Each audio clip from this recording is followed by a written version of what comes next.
சில பேருக்கு பிடிச்சிருக்கு, சில பேருக்கு ஓகே, சில பேருக்கு பிடிக்கல. ஆஸ் யூஷுவல் எல்லா படத்துக்குமே நடக்கிற விஷயம் தான்.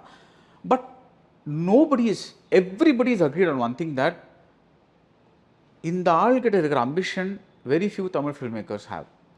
That is common.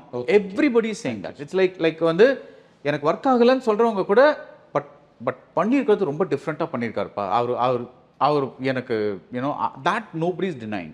So I think that's a big success for you. ஆமாம் சார். அப்போ நம்ம இன்னும் ஸ்ட்ராங்காக பண்ணலாம் தானே. ஓகே, இதில் என்ன பிரச்சனை இருக்குன்னு எனக்கு தெரியும்ல. அட்லீஸ்ட் அதை நம்ம ரிஃபைன் பண்ணிட்டு அடுத்து இன்னும் கொஞ்சம் பெட்டராக பண்ணிடலாம்.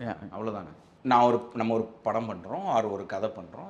இந்த கதை வந்து பிடிச்சிருக்கு, பிடிக்கல, இதை சொல்கிறதுக்கான முழு சுதந்திரமும் டிக்கெட் வாங்கிட்டு வர எல்லாருக்குமே இருக்குது.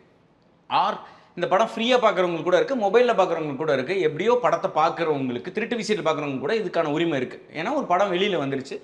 ஆனால் இதை இப்படி பண்ணியிருக்கலாம், இதை இப்படி பண்ணியிருந்தால் கரெக்டாக இருக்கும்னு சொல்கிற உரிமை வந்து யாருக்குமே இல்லைன்னு நினைக்கிறேன். ஏன்னா that's violence against me or a writer or a film maker.